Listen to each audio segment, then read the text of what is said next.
Hello everybody, welcome back to my YouTube channel. I'm Dr. Neha. In this video, I am going to talk about 19th century British literature for upcoming HPSC PGT subject knowledge test. We have been suggesting a lot about this exam, but today let us study together. This Sunday morning, let us study 19th century British literature.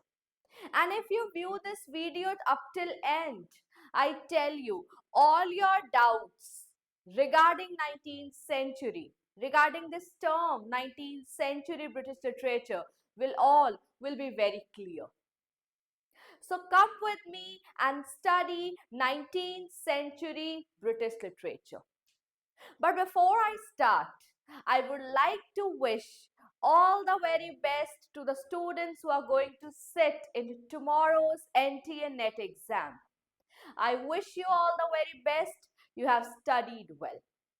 HPSC PGT and EMRS जिसका अब subject knowledge test conduct किया जाएगा, तो इस तरीके की videos आपको data collection में हेल्प कर सकती हैं, वोकैबुलरी एनहांस करने में हेल्प कर सकती हैं और कॉन्सेप्ट को समझने में हेल्प कर सकती है कि किस तरीके से आपको चीजों को कॉन्सेप्चुअलाइज करना है, किस तरीके से आपको चीजों को समझना है। 19th सेंचुरी ब्रिटिश लिटरेचर है क्या? First of all 19th century अपने आप में एक अम्ब्रेला टर्म है, जिस अम्ब्रेला में हमें रोमांटिक एज भी दिखती है, विक्टोरियन एज भी दिखती है और अर्ली मॉडर्निज्म भी दिखता है। तो इनकी जो डेट्स है, इनकी जो क्रोनोलॉजी है, वो बहुत जरूरी हो जाती है। Secondly, literature essentially mirrors society, ये हम सब जानते हैं। So what ever is showcased in literature, what ever thematic concern, plot structure, characters, idea, कहानी, जो भी विक्टोरियन एज की लिटरेचर में आपको देखने को मिलता है, that springs up from the very social political background of the age, even religious background of the age. So understanding the age becomes as much important as the literary works are. दोनों चीजों को एक साथ पढ़ना बहुत ज्यादा जरूरी हो जाता है। For example, if we look at the pessimism that was prevalent in the Victorian age due to the question of the faith, due to the question on Christianities, due to the question on humans evolvement from the apes, तो ये सब जो pessimism निकल कर आ रहा था, ये हमें मैथ्यू आर्नल्ड की पोम डोवर बीच में देखने को मिलता है, टेनिसन की पोएट्री में देखने को मिलता है, और सारी पेसिमिस्टिक राइटिंग्स हमें थॉमस हार्डी में देखने को मिलता है। So this is one of the finest examples that I could give you, that how literature mirrors society. And the idea of progress, the idea of utilitarianism, that was challenged by Charles Dickens in one of his exemplary Gracia works, that is Hard Times. तो इस video में complete dedicate करते हैं हम ये video आने वाले subject knowledge test को, and we will take up each and every nook and corner of 19th century social, political, literary, साथ वोकैबुलरी की भी बात करेंगे कि what kind of vocabulary you should use in your exam. I hope you have been following me from the start, and you have been following the very fact that start reading newspaper if you haven't till now. Start correcting your basic English. This is very much mandatory now. And in my last video dedicated to this very exam, I have talked about how you have to start early revision and how you have to start early answer writing practice. Please do not take those pointers just like that. They are methodologically created. If you move ahead with strategy, there will be no looking back. Syllabi completion पर ध्यान दीजिए, complete कर कर answer writing पर, do not sit back 24 hours a day. वो चाहे 2 hours a day हो, लेकिन वो मीनिंगफुल हो, वो प्रोडक्टिव हो। इस तरीके का टाइम टेबल बनाइए। Do not Hunt for material, ये बुक वो बुक, ये इंटरनेट का सोर्स।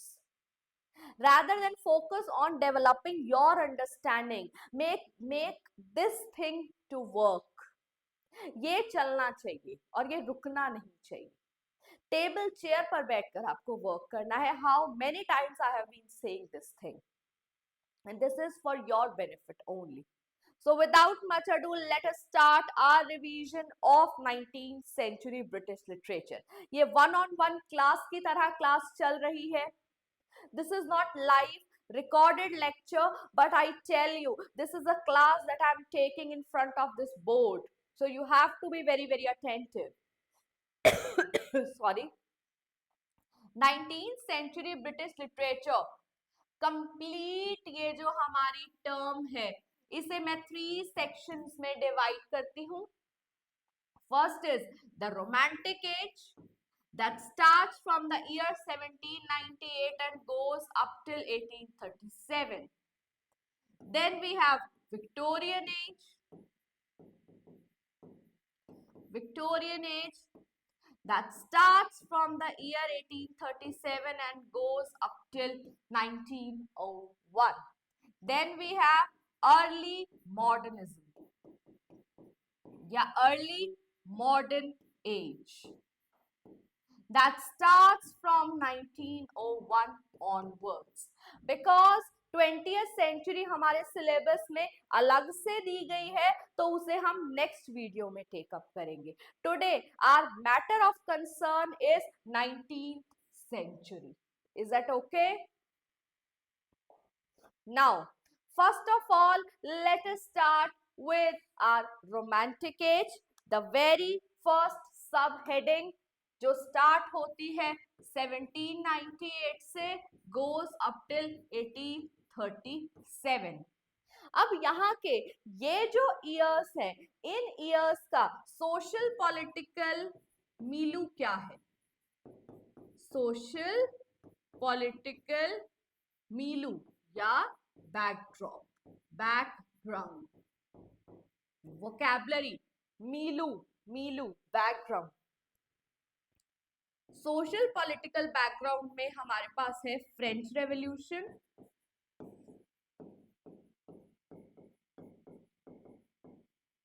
फ्रेंच रेवोल्यूशन एक रेवोल्यूशन थी जो कि जिसने हमारे रोमांटिक एज के राइटर्स को बहुत ज्यादा इंस्पायर किया था, with the idea of liberty, equality and fraternity. Common life, common people की पावर, कॉमन पीपल की लिबर्टी, प्रॉस्पेरिटी पर ध्यान दिया जाने लगा. राइटर्स जैसे William Wordsworth, S.T. Coleridge, William Blake, they were very much inspired by this French Revolution. People in France, they gathered together and fought for their rights. It was feared that same sort of revolution might take place in England. But it did not happen. What happened? That the idea of French Revolution, the idea of revolution influenced our English writers like William Wordsworth. Along with that, Romantic age saw the early upcoming surge of industrialization. The agrarian movement, agriculture was diminishing. धीरे धीरे steam engines, machines सब आ रहे थे. वो full Bloom में तो Victorian age में आएंगे, लेकिन romantic age is marked by the idea of nostalgia. The romantic age is marked by subjectivity of thought, looking back at the childhood. There is emphasis on nature, emotion, imagination, common life, common people, rustic life. There is an inherent nostalgia. Are you able to get the vocabulary that I'm talking about, that you have to mention in your answer? These words are representative in themselves. The emphasis on nature, emotion, imagination, that is all about romantic age. Romantic age here does not mean, the idea of romantic here does not mean the romance between two human beings, but it means romance, the medieval romance, the charm, the beauty one has for nature. All the thing, is joy forever. A thing of beauty is a joy forever. John Keats कहते हैं. Poetry is a spontaneous overflow of powerful emotions recollected in tranquility. William Wordsworth कहते हैं. Samuel Taylor Coleridge अपनी super natural writing से हमें shock करते हैं, baffle करते हैं, फैंसी प्राइमरी और सेकेंडरी इमेजिनेशन समझाते हैं. ये सब है रोमांटिक एज में. रोमांटिक एज का सोशल पॉलिटिकल बैकग्राउंड का मोस्ट इंपॉर्टेंट पार्ट है French revolution. And that French Revolution inspired our writers. Yes, there were many political reformations that were going on during this age also. There was this budding of industrial revolution. सब start हो रहा है. During this time, romantic age के अगर हम genres की बात करते हैं, types of literature की बात करते हैं, तो इस वक्त था poetry, dominant था poetry, but upsurge of novel भी हमें देखने को मिलता है, गॉथिक नॉवल स्पेशली. तो यहां पर जब हम बात करते हैं रोमांटिक पोएट्री की, the genre of poetry dominates the romantic age. It dominates the romantic idea of emphasis on nature. So poetry यहां पर dominating genre है, जिसमें हम देखते हैं सब्जेक्टिविटी, और ये सब कुछ स्टार्ट कहां से होता है? लिरिकल बैलेड से. Romantic literature, romantic as starts in England, in English literature, in British literature, with the publication of lyrical ballads in the year 1798. Preface उसके बाद भी आते रहे.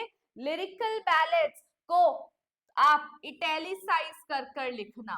अपने आंसर में, सब्जेक्टिव आंसर में आप लिरिकल बैलेट्स को डबल अंडरलाइन कर लिखेंगे. ये छोटी छोटी बातें इस वीडियो को और ज्यादा यूजफुल बना देती हैं, क्योंकि the tips that I'm going to give you, the vocabulary kind of tips, this sort of tips will help you in giving an academic tone to your answer.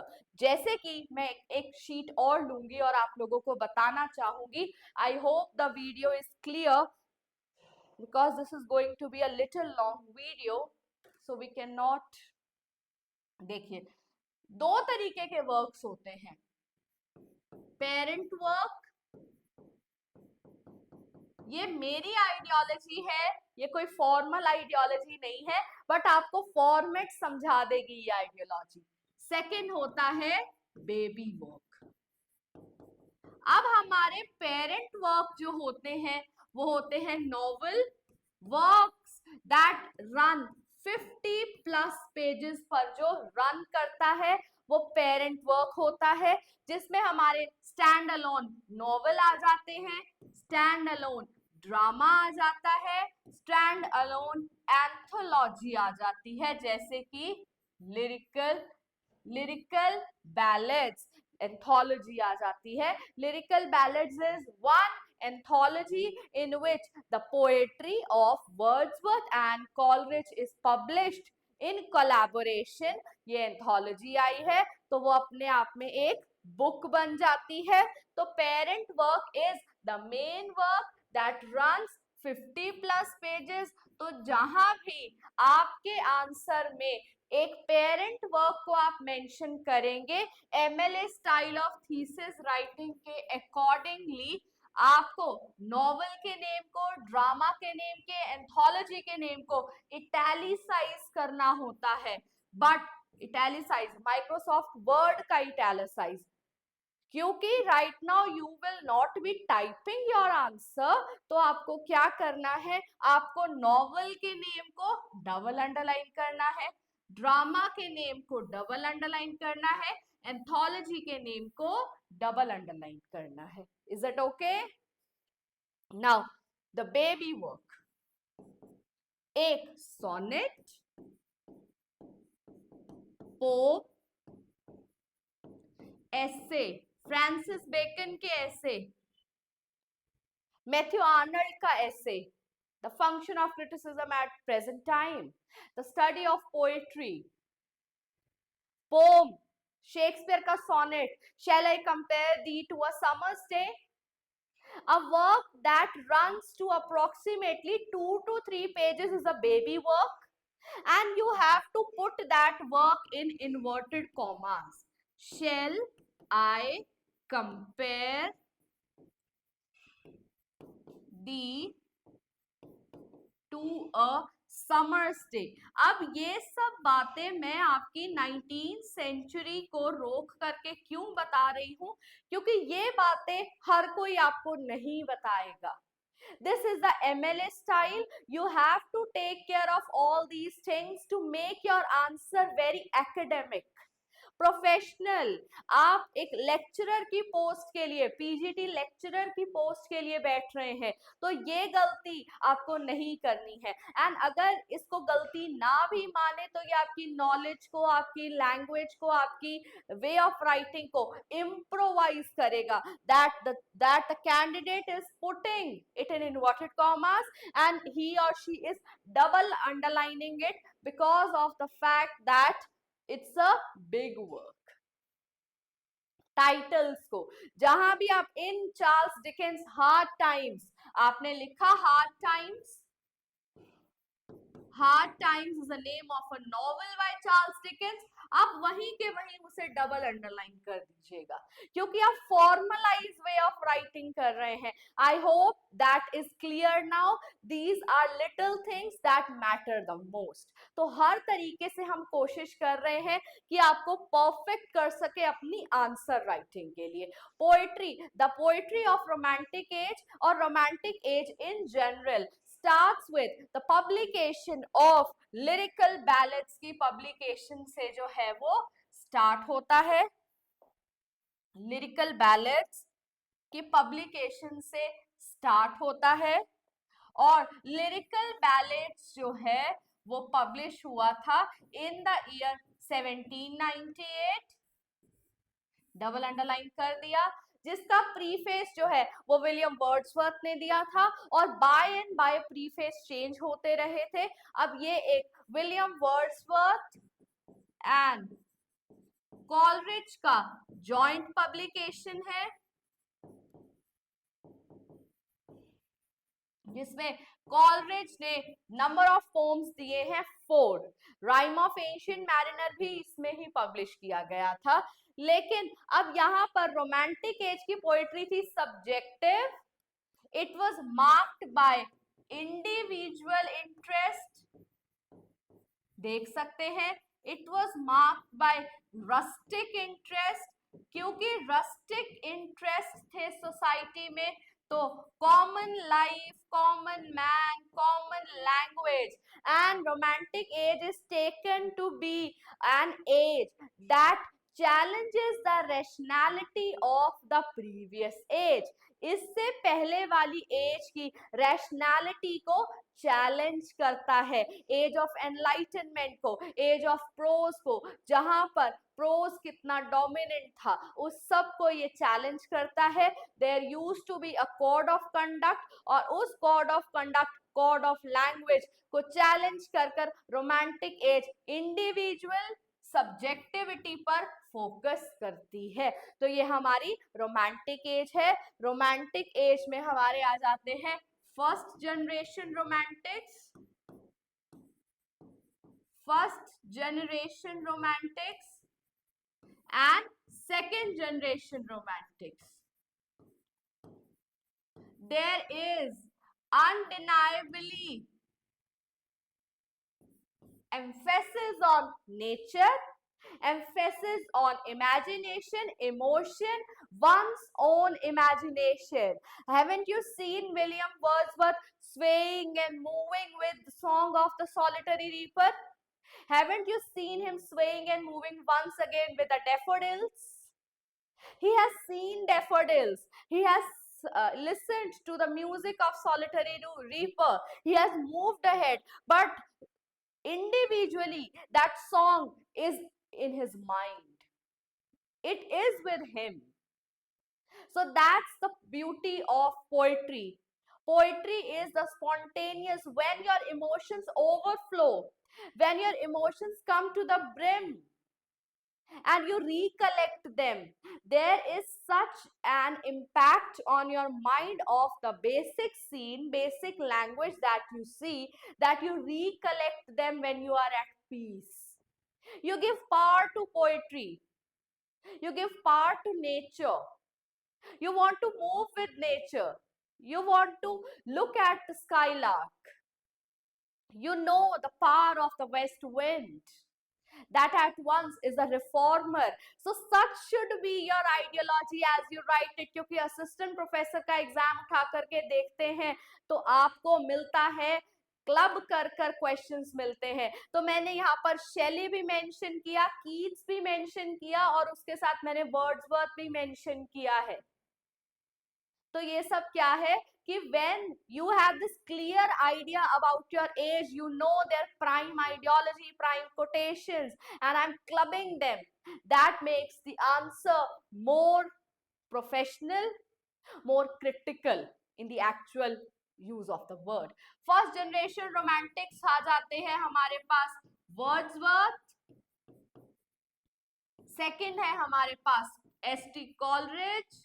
Samuel Taylor Coleridge की writing Wordsworth से बिल्कुल अलग है. ये primary और secondary imagination में believe करते हैं, वेयर एज वर्ड्सवर्थ कॉमन में, common language, common use, common everything common. लेकिन कॉलरिज का idea of poetry is full of suspense, willing suspension of disbelief. Third हमारे यहाँ पर आ जाते हैं, सॉरी, थर्ड हमारे यहाँ आ जाते हैं Robert Southey. And after that we have second generation romantics. Second generation romantics हमारे हैं यहाँ पर जॉन कीट्स.